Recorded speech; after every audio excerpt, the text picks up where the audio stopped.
வணக்க மக்களே, நாம இந்த ஆரோக்கியமான பதிவில் கொத்தவரங்காயில் நிறைந்துள்ள மருத்துவ நன்மைகளை பற்றி நம்ம விளக்கமாக பார்க்க போகிறோம். ஸோ அதுக்கு முன்னாடி நீங்கள் ஊட்டச்சத்தை இழக்காமல் கொத்தவரங்காய் எப்படி சமைத்து எடுத்துக்கொள்ளணும் அப்படின்னா அந்த வழிமுறையை நீங்கள் தெரிஞ்சுக்கோங்க. இப்போ கொத்தவரங்காயில் இருக்கக்கூடிய முழுமையான ஊட்டச்சத்துக்களையும் நீங்கள் பெறணும்னா நீராவி சமையல் செய்யலாம். அதிக நேரம் எண்ணெயில் வதக்குவதை விட நீராவியில் வேக வைத்து எடுத்துக்கொள்ளும் போது அதில் இருக்கக்கூடிய நுட்பமான விட்டமின்களையுமே நீங்கள் பாதுகாத்து உங்களுடைய உடலுக்கு நீங்கள் பெற்றுக்கொள்ளலாம்.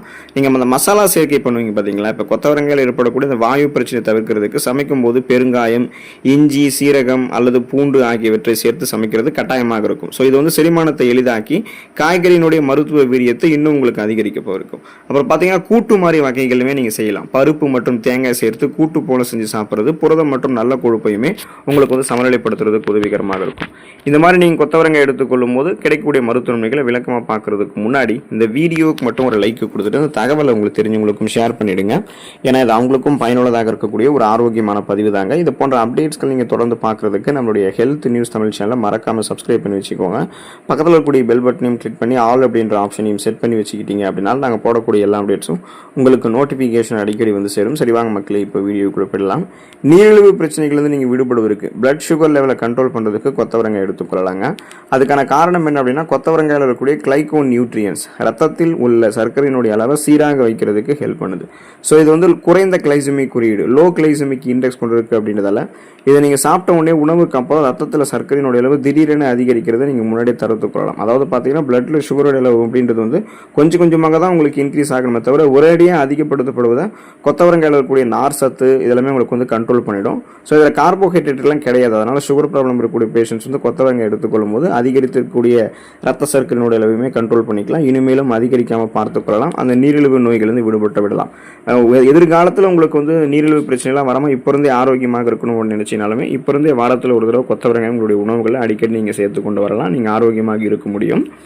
இதயம் ஆரோக்கியமாக இருக்கிறதுக்கு நம்ம கொத்தவரங்காய் எடுத்துக்கொள்ளலாங்க. ஸோ இப்போ இதயம் பாதிக்கப்படுதுன்னா உங்களுக்கு ரெண்டு பிரச்சனை இருக்கும். குறிப்பாக ரத்த நாளங்களில் கெட்ட கொழுப்புகள் உங்களுக்கு படிஞ்சிருக்கும். ஸோ அதை நம்ம குறைச்சிட்டோம்னா இதயத்தை ஆரோக்கியமாக வைத்துக்கொள்ளலாம். அதே மாதிரி ரத்த அழுத்தம் உங்களுக்கு இருக்கும். ரத்த அழுத்தம் அப்படின்னா உங்களுடைய உடல் நரம்புகள் அந்த ரத்த நாளங்களில் இறுக்கங்கள் ஏதாவது இருந்ததுன்னா போதுமான அளவுக்கு ரத்த ஓட்டம் கிடைக்காதுங்க இல்லையா. ஸோ இதுதான் ரத்த அழுத்தம்னு சொல்லுவோம். இப்போ அந்த ரத்த நாளங்களில் படிந்திருக்கக்கூடிய கொழுப்புகளை நீங்கள் குறைக்கணும். இப்போ அதிகப்படியான நார் சத்து கொத்தவரங்காயில் இருக்கிறதால இது ரத்த நாளங்களில் படிந்திருக்கக்கூடிய எல்டிஎல் அப்படின்னு சொல்லக்கூடிய கெட்ட கொழுப்பு உங்களுக்கு வெளியேற்றுவதற்கு ஹெல்ப் பண்ணுது. அதே சமயம் ஹெச்டிஎல் அப்படின்னு சொல்லக்கூடிய இதயத்தை ஆரோக்கியமாக வைக்கக்கூடிய நல்ல கொழுப்புகளை மட்டும் கணிசமான அளவில் நமக்கு பராமரிக்கும். இப்போ ரத்த அழுத்தமும் பார்த்தீங்கன்னா நீங்கள் கொத்தவரங்காயில் இருக்கக்கூடிய பொட்டாசியம் சத்து பெற்றுக்கொள்ளும் போது சரி பண்ணிக்கலாம். பொட்டாசியம் என்ன பண்ணுன்னா உடல் நரம்புகளில் ரத்த நாளங்களில் இருக்கக்கூடிய இறுக்கங்களை எல்லாம் தளர்த்தி ரத்த ஓட்டம் தடை இல்லாமல் போதுமான அளவுக்கு சீரான அளவில் அனுப்பி கொண்டே இருக்கும். இப்போ குறிப்பாக பார்த்தீங்கன்னா நம்ம எடுத்துக்கொள்ளக்கூடிய இந்த கொத்தவரங்காயில் பொட்டாசியம் ஃபோலேட் சத்துக்களும் இருக்கிறதால ரத்த அழுத்தத்தை கண்ட்ரோல் பண்ணி இதய தமனிகளை உங்களுக்கு பாதுகாக்குது. ஸோ அந்த ரத்த நாளங்களில் விரிவடைய வச்சு போதுமான அளவுக்கு ரத்த ஓட்டத்தை பம்ப் பண்ணி இதயத்துக்கு நமக்கு சீரான இடைவெளிகளில் நமக்கு கொடுத்து கொண்டே இருக்கும். இப்போ குறிப்பாக பார்த்தீங்கன்னா போதுமான அளவுக்கு இதனால் ரத்த ஓட்டம் எந்த விதமான தடையும் இல்லாமல் கிடைக்கிறதால மாரடைப்பு, பக்கவாதம், இதய தமனிகளில் வீக்கம் ஏற்படுதல், இதய தசைகள் வலுவிழந்து போகுதல் போன்ற எந்த பக்க விளைவுகளுமே உங்களுக்கு ஏற்படாது. இதயம் பன்மடங்கு உங்களுக்கு பலமாகவே இருக்குங்க. எலும்பு மற்றும் பற்கள் வலிமையாக இருக்கிறதுக்கு தொடர்ந்து நம்ம கொத்தவரங்காய் எடுத்துக்கொள்ளலாங்க. ஸோ அதுக்கான காரணம் என்ன அப்படின்னா கொத்தவரங்காயில் கால்சியம், பாஸ்பரஸ் மற்றும் விட்டமின் கே ஆகியவை அதிக அளவில் இருக்குங்க. ஸோ இது எலும்புகளினுடைய அடர்த்தியை அதிகரித்து ஆஸ்டியோபோரோசிஸ், எலும்பு மெலிவு நோய், மூட்டு வலி, எலும்புருக்கி, முடக்குவாதம், எலும்பு மஜ்ஜைகளில் ஏற்படக்கூடிய பிரச்சனை, மூட்டு அலர்ஜி போன்ற எந்த விதமான எலும்பு தொடர்பான பிரச்சனைகளையும் உங்களுக்கு வர வைக்காது. 50-60 வயதுகளில் கூட உங்களுடைய உடல் எலும்புகளில் நீங்கள் வலிமையாக வைத்துக்கொள்ளணும்னா இப்போ இருந்தே கொத்தவரங்காய் எல்லாம் நீங்கள் எடுத்துக்கொள்ளலாங்க. ஸோ எப்படின்னு பார்த்தீங்கன்னா உங்களுடைய எலும்புகளை வலுப்படுத்தக்கூடிய அத்தியாவசியமான ஊட்டச்சத்துக்கள் கொத்தவரங்காயில தான் நிறைந்திருக்கு. அதனால உங்களுக்கு அந்த கை கால்கள் நரம்பு தளர்ச்சி போன்ற பிரச்சனைலாம் வர்றது, உங்களுக்கு தசைகள் தொடர்பான பிரச்சனை வருது, எலும்பு தொடர்பான பிரச்சனை கை கால்கள் தளர்ந்து போகிறது, இந்த மாதிரி இருக்காது. இடுப்பு வலி, முதுகு வலி, தோள்பட்டை வலி இந்த மாதிரி பிரச்சனையுமே எதுவுமே உங்களுக்கு இருக்காது. வலிமையாக எலும்புகளையும் பற்களையும் பலப்படுத்திக் கொள்ளணும்னா கொத்தவரங்காய் நீங்கள் எடுத்துக்கொள்ளலாங்க. செரிமான மண்டலம் ஆரோக்கியமாக இருக்கிறதுக்கு, மலச்சிக்கல் பிரச்சனை விடுபடுவதற்கு நீங்கள் கொத்தவரங்காய் எடுத்துக்கொள்ளலாம். நமக்கு செரிமான தொடர்பான பிரச்சனைகள் ஏற்படுவதற்கான காரணமே நீர் சத்தும் நார் சத்தும் இருக்கக்கூடிய உணவுகளை எல்லாம் நம்ம குறைவாக எடுத்துக்கிறதால தான். ஸோ அது மட்டும் இல்லாமல் மாவுச்சத்து அதிகமாக இருக்கக்கூடிய உணவுகளை எடுத்துக்கிறது, நான்வெஜ் ஃபுட்ஸ் அளவுக்கு அதிகமாக கணக்கே பார்க்காம சாப்பிட்றது, இது எல்லாமே நமக்கு பார்த்தீங்கன்னா உங்களுக்கு குறிப்பாக அந்த செரிமானம் தொடர்பான பிரச்சனைகளை ஏற்படுத்துங்க. இப்போ குறிப்பாக பார்த்தீங்கன்னா நார் சத்து இருக்கக்கூடிய உணவுகள் எடுத்துக்கும் சரி பண்ணிக்கலாம் இல்லையா. அப்போ நீங்கள் வந்து கொத்தவரங்காய் எடுத்துக்கொண்டீங்கன்னா குடலினுடைய இயக்கத்தை சீராக்கி மலச்சிக்கல் பிரச்சனையை வந்து தீர்த்து கொள்ளலாம். குடலினுடைய நன்மை செய்யக்கூடிய பாக்டீரியாக்களுடைய வளர்ச்சியை ஊக்குவிப்பதன் மூலமாக செரிமான மண்டலத்தை ஆரோக்கியமாக வைக்கிறதுக்கு கொத்தவரங்காய் ஹெல்ப் பண்ணும். நீங்கள் சாப்பிடக்கூடிய உணவுகளை செரிக்க வைத்து செரிமானமான உணவுகள் வந்து ஊட்டச்சத்துக்களை உறிஞ்சதுக்கப்புறம் மீதம் இருக்கக்கூடிய கழிவுகளை குடல்களிலிருந்து வெளியேற்றி வயிறு குடல் இரண்டினுடைய ஆரோக்கியத்தையும் மேம்படுத்தி அது ஒன்று சேர்ந்து ஒட்டுமொத்த செரிமான மண்டலத்தையுமே வலுப்படுத்திக் கொள்வதற்கு தொடர்ந்து நீங்கள் என்ன பண்ணலாம் அப்படின்னா கொத்தவரங்காய் எடுத்துக்கொள்ளலாங்க. அனிமியா என்று சொல்லக்கூடிய ரத்த சோகை நோய், இந்த நோய் குணப்படுத்தப்பட்டு மீண்டும் வராமல் தடுக்கப்படுவதற்கு கொத்தவரங்காய் எடுத்துக்கொள்ளலாம். அதுக்கான காரணம் என்ன அப்படின்னா கொத்தவரங்காயில இரும்புச்சத்து மற்றும் விட்டமின் சி இருக்குங்க. ஸோ இது வந்து உடல்ல குறைந்திருக்கக்கூடிய ரத்த சிகப்பினுடைய உற்பத்தியை அதிகரித்து ரத்த புரதமான ஹீமோகுளோபினுடைய எண்ணிக்கையை அதிகப்படுத்தும்.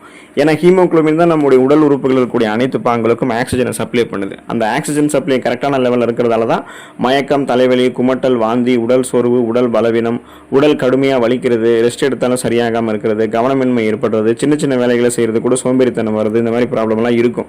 ஸோ இதெல்லாமே ரத்த சோகை நோய்களுக்கான அறிகுறிகள் தான். அப்போ நம்ம இதை சரி பண்ணணும்னா குறைந்த இரும்பு சத்தினுடைய அளவை பூர்த்தி பண்ணிக்கிறதுக்கு கொத்தவரங்காய் எடுத்துக்கிட்டோம்னா நமக்கு ரத்த சிகப்பணுக்கள் உற்பத்தி ஆகும். அதில் இருக்கக்கூடிய ரத்த புரதமான ஹீமோகுளோபினுடைய எண்ணிக்கையும் அதிகரிக்கும். போதுமான அளவுக்கு ஆக்சிஜன் சப்ளை நமக்கு வந்து கிடைச்சிட்டே இருக்கிறதால நம்ம சுறுசுறுப்பாக இயங்க ஆரம்பிப்போங்க. நம்முடைய உடல் எடை எந்த விதமான பக்க விளைவுகளும் இல்லாமல் ஆரோக்கியமான முறையில் நீங்கள் குறைத்துக் கொள்ளணும் அப்படின்னா கொத்தவரங்காய் எடுத்துக்கொள்ளலாங்க. இப்போ உடல் எடையை நம்ம குறைக்கணும் அப்படின்னாலே அதிக கலோரிகள் நிறைந்திருக்கக்கூடிய உணவுகளை எல்லாம் நம்ம எடுத்துக்கொள்ளக்கூடாது. அப்படி எடுத்துக்கொண்டோம்னா உடல் எடை குறையுமான்னு கேட்டிங்கன்னா குறையாது, அதிகப்படுத்தப்படுமே தவிர குறையாது. ஸோ அப்போ நீங்கள் வந்து உடல் எடை குறைக்கணும்னா குறைந்த கலோரிகள் இருக்கக்கூடிய அந்த கொத்தவரங்காய் போன்ற உணவுகள் எடுத்துக்கணும். இதுதான் உங்களுக்கு வந்து பசியை கட்டுப்படுத்தி ஏற்கனவே உங்களுடைய உடலில் தேங்கிருக்கக்கூடிய அதிகப்படியான கொழுப்புகளை கரைத்து உங்களுக்கு வேண்டிய ஆற்றலாக மாற்றி கொடுத்துரும். ஸோ அப்போ கொலஸ்ட்ரால்ஸ் எனர்ஜியை கன்வெர்ட் பண்ணி நம்ம எரிச்சு வெயிட் லாஸ் பண்ணணும் அப்படின்னா அதுக்கு தான் நம்ம கொத்தவரங்காய் எடுத்துக்கொண்டு பசியை கண்ட்ரோல் பண்ணணும். ஸோ குறிப்பாக பார்த்தீங்கன்னா தொப்பை போன்ற அமைப்பு, தேவையில்லாத கொழுப்பு படிவுகள், இது எதுவுமே உங்களுக்கு வந்து இருக்காது. கனக்கச்சிதமான கட்டுடல் மேனியை பசியை கட்டுப்படுத்தி அதிகமாக சாப்பிடாமல் இருந்து நம்ம வந்து குறைக்கணும் அப்படின்னா அதுக்கான அந்த டயட் பிளானில் வந்து கொத்தவரங்காய் நம்ம வந்து சேர்த்துக்கொள்ளலாங்க. நோய் எதிர்ப்பு சக்தி திறனை அதிகரிக்கிறதுக்கு கொத்தவரங்காய் எடுத்துக்கொள்ளலாங்க. அதுக்கான காரணம் என்ன அப்படின்னா கொத்தவரங்காயில் வந்து வளமான அளவில் ஆன்டி ஆக்சிடென்ட்கள் மற்றும் விட்டமின் சி என்று சொல்லக்கூடிய உயிர் சத்து தலைமை நிறைந்திருக்கு. ஸோ இது வந்து உடலினுடைய நோய் எதிர்ப்பு மண்டலத்தை உங்களுக்கு வந்து வலுப்படுத்தும். அதாவது நோய் எதிர்ப்பு மண்டலத்தையும் உங்களுக்கு வந்து வலுப்படுத்துறதால உங்களுக்கு இருக்கக்கூடிய அந்த சாதாரணமான நோய்களான சளி, காய்ச்சல், இருமல், தலைவலி இந்த மாதிரி நோய்கள் எல்லாம் நீங்கள் குணப்படுத்திக் கொள்ளலாம். சீசனலாக புதுசாக அட்டாக் ஆகக்கூடிய பாக்டீரியா, வைரஸ் போன்ற பருவகால தொற்று வியாதிகளுமே நீங்கள் வராமல் தடுத்துக் கொள்ளலாங்க. ஒரு புதுவிதமான ஒரு நோய் உங்களை தாக்கி ஒரு புதுவிதமான நோயை வந்து ஏற்படுத்தாது. ஏன்னா கொத்தவரங்காய் உங்களுடைய நோய் எதிர்ப்பு மண்டலத்தை வலுப்படுத்தி உங்களை பாதுகாக்கும்.